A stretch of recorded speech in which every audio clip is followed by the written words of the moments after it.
Hello प्यारे बच्चों, Rahul Pareek chemistry YouTube channel में आप सभी लोगों का हार्दिक स्वागत है। आज वाली इस क्लास में हम लोग अपने थर्मोडायनेमिक्स चैप्टर को आगे शुरू करने वाले हैं। जहाँ पे भी हम लोगों ने इसको स्किप किया था या आप लोगों की कॉपी में जहाँ तक मैंने नोट्स बनवा रखे हैं उसके बाद में आगे हम लोग कंटिन्यू करने वाले हैं। लेकिन आगे कंटिन्यू करने से पहले मैंने एक या दो क्लास पहले जो भी आपको पढ़ाया है ये एक बार के लिए मैं पूरा का पूरा आपको रिवीजन करवा रहा हूँ, ताकि आगे आने वाली चीज़ें आपको आराम से समझ में आ जाए। तो बेटा ये सब कुछ चीज़ें आपकी कॉपी में ऑलरेडी लिखी हुई है, आपको केवल एक बार के लिए इसको जल्दी से रिवाइज़ करना है। हमने देखा था कि जब भी आप फेज़ में ट्रांजिशन करवाते हैं या जब भी आप लोग कभी भी फेज़ में परिवर्तन करवाते हैं, फेज़ में परिवर्तन करवाने का मतलब क्या है कि भाई आप आइस से लिक्विड बना रहे हैं, या आप इसको ऐसे बोल दो कि भाई हम सॉलिड से लिक्विड बना रहे हैं या लिक्विड से गैस बना रहे हैं। जैसे 0 डिग्री सेल्सियस जो आइस है ना, वो 0 डिग्री वाटर में कन्वर्ट होता है। तो बेटा 0 डिग्री आइस से 0 डिग्री वाटर में एक स्टेट का कन्वर्जन है। तो 0 डिग्री आइस से 0 डिग्री वाटर बनता है, तो ये यहाँ पे एक स्टेट में परिवर्तन होता है। और ये वाली बातें आपको 9वीं क्लास में भी पढ़ाई गई होंगी, वहाँ पर भी आपको पढ़ाया होगा कि जब भी हम किसी पदार्थ की अवस्था के अंदर परिवर्तन करते हैं तो उस पदार्थ के तापमान में कभी भी वृद्धि नहीं होती है। मतलब 0 डिग्री सेल्सियस आइस से 0 डिग्री वाटर बनता है, इसको स्टेट कन्वर्जन कहा जाता है। इसके बाद में तो आपका जो तापमान है वो धीरे धीरे बढ़ेगा, हमें उससे मतलब नहीं है। अभी इस वाली क्लास में हम लोग उसके लिए डेल्टा एस का वैल्यू निकाल रहे हैं कि जब आप स्टेट के अंदर कन्वर्जन कर रहे हो। कहने का मतलब क्या है कि हम लोग अभी यहाँ पे स्टेट में कन्वर्जन कर रहे हैं, न कि इस वाले मटेरियल के टेम्परेचर में किसी टाइप का कोई इंक्रीज़ कर रहे हैं। यदि आपको मैंने बोला है कि हम लोग एंट्रोपी में कितना चेंज हो रहा है ये निकाल रहे हैं, पहली बात ये निकाल जो हम रहे हैं वो किसके लिए निकाल रहे हैं, फेज़ में ट्रांजिशन के लिए निकाल रहे हैं। अब यहाँ पे कौन से फेज में ट्रांजिशन की बात चल रही है, या तो आप इस मटेरियल के स्टेट में कन्वर्जन कर दो या आप इस मटेरियल के फेज में कन्वर्जन कर दो। तो बेटा आपको एक बात तो हमेशा के लिए ध्यान रखनी है कि स्टेट में और फेज में जब हम लोग कन्वर्जन करते हैं तो वो हमेशा एक आइसोथर्मल प्रोसेस रहता है और एक आइसोबारिक प्रोसेस रहता है।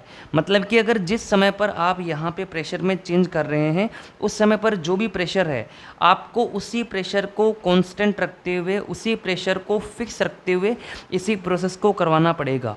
अगर आपने वहाँ पे प्रेशर या दाब के मान में कोई कम या ज़्यादा कर दिया तो ये जो मटेरियल है या जो ये वाला पदार्थ है ये आगे जाकर के कन्वर्ट नहीं हो पाएगा। कहने का मतलब क्या है, इसे अपनी अवस्था में परिवर्तन करने में बहुत ज़्यादा समय लग जाएगा या ये अपनी अवस्था के अंदर परिवर्तन कर ही नहीं पाएगा।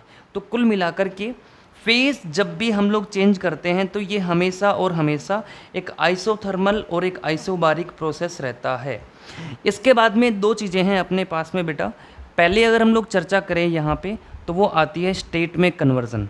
स्टेट में जब हम लोग कन्वर्जन करते हैं, स्टेट के अंदर जब हम लोग कन्वर्जन करते हैं तो उसके लिए फॉर्मूला आपको मैंने कॉपी में लिखवाया था, ds is equals to integration q/t।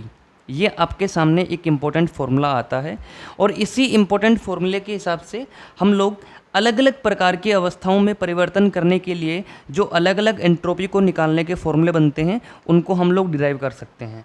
जैसे कि डेल्टा एस फ्यूज़न को निकालने का फॉर्मूला मैंने आपको कॉपी में लिखवाया हुआ है, डेल्टा एच फ्यूज़न अपॉन में टी मेल्टिंग पॉइंट। अच्छा यहाँ पे डेल्टा एच कहाँ से आया है, तो ये भी बात में मैंने कॉपी में लिखवा रखी है कि आइसोबारिक प्रोसेस के लिए Q का वैल्यू हमेशा और हमेशा डेल्टा एच की वैल्यू के इक्वल आता है और आइसोकोरिक प्रोसेस के लिए Q का वैल्यू हमेशा और हमेशा डेल्टा U के बराबर आता है। ये दोनों चीज़ें आपको अच्छे से बिल्कुल याद होनी चाहिए। तो बेटा डेल्टा एच फ्यूज़न को निकालने का फॉर्मूला क्या आता है, डेल्टा एच फ्यूज़न अपॉन में मेल्टिंग पॉइंट टेम्परेचर, मतलब कि जिस टेम्परेचर के ऊपर जाकर के वो मेल्ट होना पिघलना शुरू कर देता है उसी वाले बिंदु को मेल्टिंग पॉइंट कहा जाता है। और ये तापमान और डेल्टा एच का वैल्यू आपको सवाल के अंदर दिया जाता है। इन तीनों में से कोई भी दो वैल्यूज़ आपको क्वेश्चन के अंदर दे दी जाती है और आपसे एक वैल्यू के बारे में पूछा जाता है। आगे इसी तरीके से डेल्टा एस वेपराइजेशन, मतलब कि वाष्पीकरण करने के लिए क्या वैल्यू आती है, डेल्टा एच वेपराइजेशन अपॉन में टेम्परेचर बॉइलिंग पॉइंट।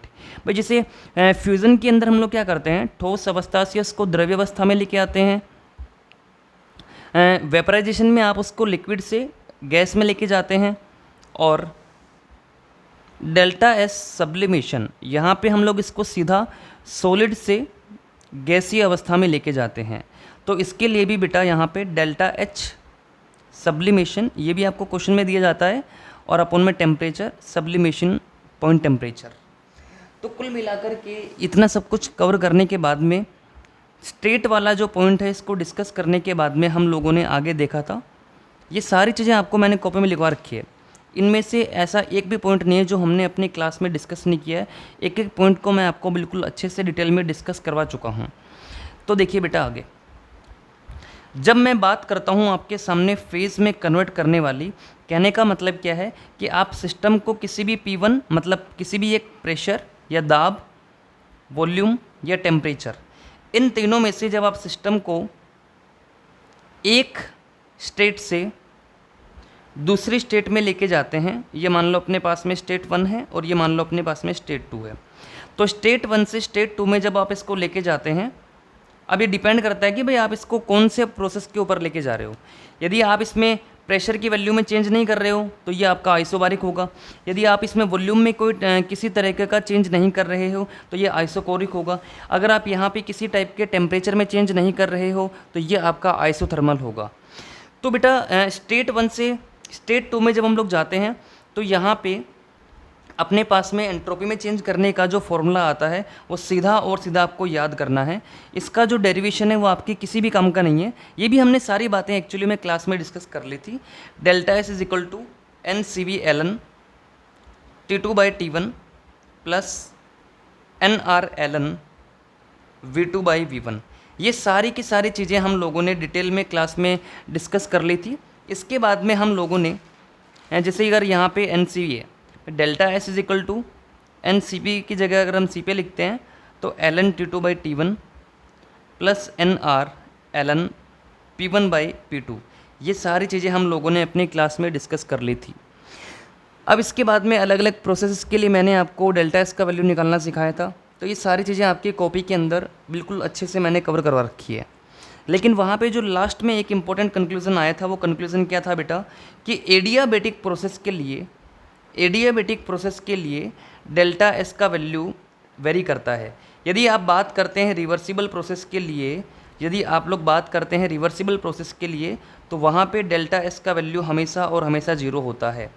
लेकिन अगर आप बात करते हैं इरिवर्सिबल प्रोसेस के लिए तो बेटा वहाँ पे डेल्टा एस का वैल्यू कभी भी 0 नहीं होता है। ये निकालने के लिए आपको प्रॉपर फॉर्मूला अप्लाई करना पड़ता है। जो जो वैल्यूज़ आपको क्वेश्चन के अंदर दी गई होती है उनको पुट करके हमें आंसर निकालना होता है। लेकिन अगर सवाल में रिवर्सिबल बोला गया है तो फिर आप वहाँ पे आंख बंद करके डेल्टा एस का वैल्यू 0 लिख सकते हो। ये वैल्यू 0 क्यों आता है, इसके पीछे का जो लॉजिक है वो लॉजिक क्या है, ये सारी बातें हम लोगों ने क्लास में डिटेल में डिस्कस कर ली थी। तो कुल मिलाकर के अभी तक आपको जो पढ़ाया गया है उसके पीछे का ये सब कुछ आपकी क्लास में मैंने डिटेल में पूरा का पूरा डिस्कस कर लिया है। अब आज वाली क्लास में हम लोग अपना जो नया टॉपिक है उसको डिस्कस करने वाले हैं। तो बेटा अब से आप अपने अपनी कॉपी लेकर के बैठ जाइए, पेन लेकर के बैठ जाइए, क्योंकि इससे पहले वाला जो कंटेंट है, जो भी आपके नोट्स वगैरह है, ये सारे आपकी कॉपी के अंदर मैंने आपको क्लास में डिटेल में पूरे समझा रखे हैं और आपको लिखा भी रखे हैं। लेकिन इसके बाद का जो टॉपिक है वो बिल्कुल नया रहेगा। इसके बाद वाला टॉपिक आपने बिल्कुल भी नहीं पढ़ा है। तो ठीक है बेटा, बिल्कुल ध्यान से जो भी अपनी आगे वाली क्लासेस को बिल्कुल फोकस के साथ देखिए। ओके, तो अब आगे जो अपना एक नया टॉपिक है वो ये है कि हम डेल्टा एस टोटल का वैल्यू फाइंड करेंगे। सवाल नंबर 1, सर मैं यहाँ पे डेल्टा एस टोटल का वैल्यू क्यों फाइंड कर रहा हूँ? तो बेटा जैसे ही हम लोग फर्स्ट लॉ ऑफ थर्मोडायनेमिक्स को ख़त्म करने के बाद में सेकंड लॉ ऑफ थर्मोडायनेमिक्स की ओर आते हैं, तो वहाँ पे अपने को जब हम लोग सेकंड लॉ ऑफ थर्मोडायनेमिक्स के बारे में चर्चा करते हैं तो हमें वहाँ पे डेल्टा एस टोटल की आवश्यकता पड़ती है, और वहाँ पे डेल्टा एस टोटल की आवश्यकता पड़ती है, इसलिए हम लोग पहले डेल्टा एस टोटल का वैल्यू निकालेंगे। ठीक है, अब देखिए डेल्टा एस टोटल का वैल्यू हम लोग यहाँ पे एक्चुअली में दो अलग अलग प्रक्रियाओं के लिए निकाल सकते हैं। पहले वाले को यहाँ पर कहा जाता है रिवर्सिबल, और आगे वाले को कहा जाता है बेटा इरिवर्सिबल। अब अगर मैं रिवर्सिबल के लिए बात करना चाहूँ, यदि मैं रिवर्सिबल के लिए बात करना चाहूँ तो देखिए, जब मैंने आपको रिवर्सिबल और इरिवर्सिबल के बारे में पढ़ाया था तो वहाँ पे एक बहुत ही ज़्यादा मोस्ट इंपॉर्टेंट पॉइंट आपकी कॉपी के अंदर लिखा भी था कि भाई रिवर्सिबल प्रोसेस के लिए हमेशा और हमेशा जो सिस्टम होगा और जो अपने पास में सराउंडिंग होगा, ये दोनों के दोनों हमेशा और हमेशा के लिए थर्मोडाइनेमिक इक्विलिब्रियम के अंदर रहते हैं, थर्मोडाइनेमिक इक्विलिब्रियम के अंदर रहते हैं। तो मान लीजिए एक बार के लिए ये अपने पास में एक सिस्टम है और इसके आसपास वाला जो भी कुछ है ये सराउंडिंग का एक पार्ट है। अब इस वाले सिस्टम के अंदर में से टेम्परेचर अभी ज़्यादा है, मैं सिस्टम का जो टेम्परेचर है ना वो मैं एक बार के लिए क्या मान रहा हूँ, ज़्यादा मान रहा हूँ, और सराउंडिंग का जो टेम्परेचर है मैं उसको कम मान रहा हूँ। तो अगर सराउंडिंग का टेम्परेचर कम है, सिस्टम का टेम्परेचर ज़्यादा है, इसका मतलब क्या हुआ कि सिस्टम के अंदर में से जो हीट है वो सराउंडिंग के अंदर जाएगी, तो सिस्टम के अंदर में से जो हीट होगी वो सराउंडिंग के अंदर जाएगी, और जिस फॉर्म के अंदर जाएगी उसको कहा जाएगा क्यू। तो बेटा हमने क्या माना कि जो अपने पास में सिस्टम है, सिस्टम ने अपने में से क्यू हीट को लॉस किया है, तो क्यू हीट जो है उसे सिस्टम ने लॉस किया है। अगर सिस्टम ने लॉस किया है तो सिस्टम के लिए डेल्टा एस का वैल्यू क्या निकाला जाएगा, डेल्टा एस किसके लिए, सिस्टम के लिए क्या आएगा, Q अपॉन में T। अच्छा, जो अपने पास में सिस्टम है, क्या सिस्टम अपने में से हीट को लॉस कर रहा है या गेन कर रहा है? सिस्टम अपने में से हीट को लॉस कर रहा है। ये वाली बात भी आपको मैंने नोट्स में लिखवा रखी है कि जब भी सिस्टम में से हीट रिलीज होती है तो उसके लिए Q का वैल्यू हमेशा और हमेशा माइनस के अंदर लिखा जाता है। अच्छा, अगर Q हीट सिस्टम ने लॉस की है तो क्या सराउंडिंग ने उसी क्यू हीट को गेन किया है? अगर सराउंडिंग ने उसके लिए गेन किया है तो बेटा इसके लिए क्यू का वैल्यू क्या आएगा, क्यू बाई टी, और वो भी पॉजिटिव के अंदर आएगा। अब देखिए मैंने यहाँ पर नीचे भी टी लिखा है और यहाँ पर भी मैंने क्या लिखा है बेटा, टी लिखा है। क्यों टी लिखा है? क्योंकि रिवर्सिबल प्रोसेस के लिए ये हमेशा और हमेशा थर्मोडाइनेमिक इक्विलिब्रियम के अंदर रहता है। अगर ये थर्मोडाइनेमिक इक्विलिब्रियम के अंदर है तो कुल मिलाकर के जितना टेम्परेचर Q बाई टी यहाँ वाला होगा उतना ही टेम्परेचर यहाँ वाला होगा। अब अगर मुझे डेल्टा एस टोटल का वैल्यू फाइंड करना है तो डेल्टा एस टोटल का वैल्यू का मतलब क्या होता है, डेल्टा एस किसका, सिस्टम का, प्लस डेल्टा एस किसका बेटा, सराउंडिंग का। आप इन दोनों को ऐड कर दीजिए। अब सिस्टम का जो डेल्टा एस है वो अपने पास में क्या आया है, ये रहा, माइनस का Q by T, plus surrounding का डेल्टा एस, सराउंडिंग क्या आया है, Q बाई ये वाला, तो Q बाई टी। अब इस वाले प्लस से ये पूरा का पूरा क्या हो जाएगा, कैंसिल हो जाएगा। तो कुल मिलाकर के यहाँ से डेल्टा एस टोटल का वैल्यू जो हमें मिला है वो क्या मिला है बेटा, ज़ीरो मिला है। तो पूरा का पूरा जो कंक्लूज़न है वो क्या होगा कि भाई डेल्टा एस टोटल का वैल्यू ज़ीरो होता है। ये वैल्यू ज़ीरो किसके लिए होता है, तो ये वाला वैल्यू रिवर्सिबल प्रोसेस के लिए ज़ीरो होता है। कुल मिलाकर के डेल्टा एस टोटल का मतलब क्या है, जब मैं सिस्टम और सराउंडिंग दोनों के डेल्टा एस या जो एंट्रोपी में चेंज है उसको मैं ऐड कर देता हूँ तो मुझे यहाँ से डेल्टा एस टोटल का वैल्यू मिल जाता है। डेल्टा एस टोटल का वैल्यू पहले मैंने निकाला है रिवर्सिबल के लिए। रिवर्सिबल के लिए हमेशा और हमेशा डेल्टा एस टोटल का वैल्यू ज़ीरो आता है। कैसे ज़ीरो आता है ये मैंने आपको समझा दिया है, क्योंकि जितना हीट सिस्टम लॉस करेगा उतना हीट सराउंडिंग गेन करेगा। दोनों का थर्मोडाइनेमिक इक्विलिब्रियम के कारण जो टेम्परेचर का वैल्यू है वो सेम होगा। अगर वैल्यू सेम है, अगर वैल्यू यहाँ पर सेम है तो डेल्टा एस टोटल का वैल्यू ज़ीरो आ जाएगा। अब इसके बाद में हमारा जो आगे वाला टॉपिक है वो आएगा बेटा इरिवर्सिबल प्रोसेस के लिए। अगर मैं यहाँ पे इसको इरिवर्सिबल प्रोसेस के लिए निकालना चाहूँगा तो वो क्या आएगा, यदि मैं इसको इरिवर्सिबल प्रोसेस के लिए निकालूंगा बेटा तो वो वैल्यू क्या आएगा, तो देखिए वही चीज़ें अभी भी मैं क्या मान रहा हूँ कि भाई सिस्टम का जो अपने पास में टेम्परेचर है ना, जो सिस्टम है उसका जो भी टेम्परेचर है वो ज़्यादा है, सराउंडिंग का जो टेम्परेचर है वो कम है।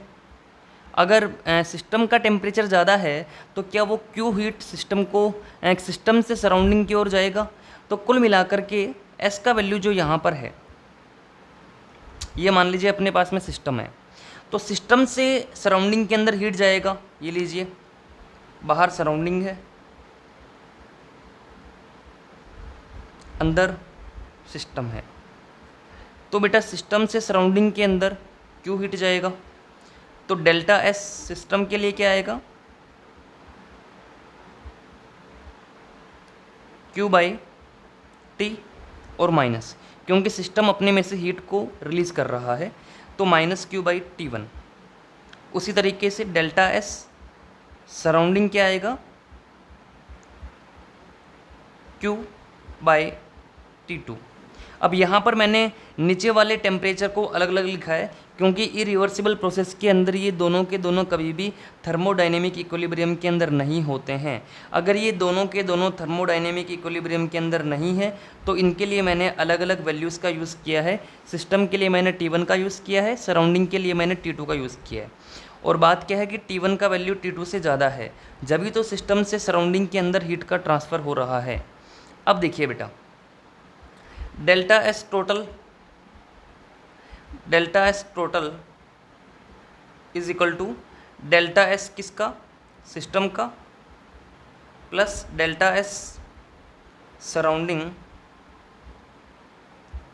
अब यहाँ से डेल्टा एस सिस्टम का वैल्यू क्या आया है बेटा, माइनस का क्यू बाई टी वन, ये लीजिए माइनस का Q by T one, plus delta S surrounding का वैल्यू क्या है, क्यू बाई टी टू, तो ये लो बेटा क्यू बाई टी टू। यहाँ से delta S is equal to minus Q और क्यू कॉमन ले लिया है मैंने, अंदर क्या बच गया है, one by T one plus one by T two. अब देखिए बेटा आगे delta S is equal to Q, delta S is equal to minus का क्यू। अच्छा मुझे एक बात बताओ आप, क्या मैं इसको कुछ इस तरीके से भी कन्वर्ट कर सकता हूँ क्या, जैसे delta S total is equal to, यहाँ से मैं इसको आगे लेके जा रहा हूँ और मैं इसको पीछे लेके जा रहा हूँ, ठीक है। तो बेटा Q by T two minus Q by T one, यहाँ से delta S total is equal to Q मैंने कॉमन ले लिया है, अंदर क्या बचेगा, one by T two minus one by T one. अब देखिए बिल्कुल बात ध्यान सुनना, यहाँ से टॉपिक आपका बहुत ही ज़्यादा इम्पोर्टेंट टॉपिक शुरू होता है। जैसे T1 है एक T2 है, T1 का जो वैल्यू है ये हम लोग जानते हैं ज़्यादा है। T1 यहाँ पे किसका टेम्परेचर है, सिस्टम का। T2 यहाँ किसका टेम्परेचर है, सराउंडिंग का। तो T1 यहाँ पे सिस्टम का टेम्परेचर है और T2 यहाँ पे किसका टेम्परेचर है, सराउंडिंग का टेम्परेचर है। अब अगर T1 का वैल्यू ज़्यादा है, अगर T1 का वैल्यू ज़्यादा है, बिल्कुल बात ध्यान सुन लेना, यदि T1 का वैल्यू ज़्यादा है ना, इसका मतलब ये वाली वैल्यू क्या है, ज़्यादा। अगर ये वाली वैल्यू ज़्यादा है तो यदि ये वाली वैल्यू ज़्यादा है तो इससे क्या होगा, नीचे वाली वैल्यू ज़्यादा है और यहाँ वाली वैल्यू कम है। जैसे 1/2 माइनस 1/5, क्या इस पूरे को सोल्व करने के बाद में जो हमें वैल्यू मिलेगी, ये 1/5 जो है ना, ये क्या आएगा, 1/2 से छोटा आएगा। जब 1/5 का वैल्यू 1/2 के वैल्यू से छोटा आएगा ना, तो क्या ओवरऑल वैल्यू हमें पॉजिटिव मिलेगा या नहीं मिलेगा, बिल्कुल मिलेगा। तो उसी तरीके से delta S total is equal to Q. अच्छा 1/T2, T2 का वैल्यू क्या है, छोटा, T1 का वैल्यू क्या है, बड़ा है। तो बेटा बड़ा है यहाँ पे नीचे वाला वैल्यू, तो जब मैं इसको 1/, से करूँगा तो जो भी वैल्यू आएगा ये छोटा आएगा इसके मुकाबले। जब इसके मुकाबले इसका वैल्यू छोटा आएगा तो डेल्टा एस टोटल का वैल्यू क्या आ जाएगा, क्यू इंटू में कुछ, या कुछ भी जो आएगा इसको सोल्व करने के बाद में इस पूरे को सोल्व करने के बाद में जो भी वैल्यू आएगा, क्या डेल्टा एस टोटल का वैल्यू ये पॉजिटिव के अंदर आएगा या नहीं आएगा, बिल्कुल आएगा। तो डेल्टा एस टोटल का वैल्यू बिल्कुल यहाँ पे पॉजिटिव आ जाएगा। तो बेटा अभी तक हमने क्या डिस्कस किया है, अभी तक मैंने आपको इससे पहले स्टेट में कन्वर्जन करने के लिए हमेशा और हमेशा आइसोथर्मल और आइसोबारिक प्रोसेस होता है, लेकिन जब मैं फेज़ में ट्रांजिशन करता हूँ, फेज़ के अंदर कन्वर्ट करते हैं, तो आगे जाकर के डिपेंड करता है कि भाई आप इसको किस तरीके से लेके जाते हैं। यदि आप प्रेशर में चेंज नहीं करते हैं तो इसको आइसोबारिक कहा जाएगा, टेम्परेचर के अंदर चेंज नहीं करते हैं तो इसको आइसोथर्मल कहा जाएगा। अब आइसोथर्मल के लिए, आइसोबारिक के लिए, आइसोकोरिक के लिए डेल्टा एस का वैल्यू किस तरीके से निकालते हैं, ये अलग अलग प्रोसेस के लिए मैंने आपको फॉर्मूले भी आपकी कॉपी के अंदर लिखवा रखे हैं। इतनी सब कुछ चर्चा करने के बाद में हमारा जो अगला टॉपिक है, जो आज का एक नया टॉपिक है, वो क्या था, हमें डेल्टा एस टोटल का वैल्यू निकालना है। डेल्टा एस टोटल का वैल्यू निकालना है का मतलब क्या है कि मुझे सिस्टम और सराउंडिंग के अंदर जो भी दोनों के अंदर चेंज हो रहा है उसका टोटल निकालना है। तो इसके लिए पहले मैंने निकाला रिवर्सिबल के लिए और आगे मैंने यहाँ निकाला है बेटा इरिवर्सिबल के लिए। रिवर्सिबल के अंदर ये दोनों के दोनों हमेशा थर्मोडायनेमिक इक्विलिब्रियम के अंदर होते हैं।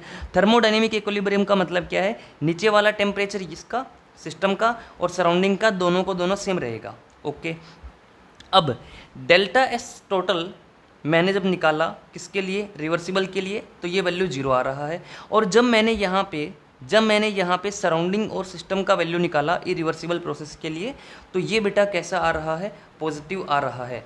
तो इसको पूरा का पूरा फाइंड करने के बाद में अपने सामने 2 कॉमन कंक्लूजन आते हैं। वो जो 2 कॉमन कंक्लूजन है वो मैं आपको यहाँ पे एक शॉर्ट नोट्स के फॉर्मेट में लिखवा रहा हूँ। बिल्कुल बात ध्यान सुनना बेटा, बिल्कुल अपने फोकस को प्लीज़ बोर्ड पे बिल्कुल ध्यान से देखिएगा। जैसे डेल्टा एस टोटल का वैल्यू हमने निकाला, किस किस के लिए निकाला था, 2 अलग अलग प्रोसेस के लिए निकाला था। पहले हमने निकाला था किसके लिए, रिवर्सिबल के लिए, जो हमेशा और हमेशा 0 होता है। अगला हम लोगों ने निकाला था इरिवर्सिबल के लिए। अब इरिवर्सिबल के अंदर 2 अपने पास में संभावनाएं हो सकती है। जैसे अगर T1 का वैल्यू ज़्यादा है T2 के वैल्यू से, या T1 का वैल्यू T2 के वैल्यू से ज़्यादा है। अगर Q का ट्रांसफ़र T1 से T2 हो रहा है तो ये कैसा प्रोसेस है बेटा, ये स्पॉन्टेनियस प्रोसेस है। लेकिन T1 से T2 अगर Q का ट्रांसफ़र हो रहा है, जैसे फ्रिज काम करता है, जैसे कम टेम्परेचर से अगर आप ज़्यादा टेम्परेचर की ओर जा रहे हो, ध्यान से सुनना, कम टेम्परेचर से ज़्यादा टेम्परेचर की ओर जा रहे हो तो ये कैसा प्रोसेस होगा, नॉन स्पॉन्टेनियस होगा।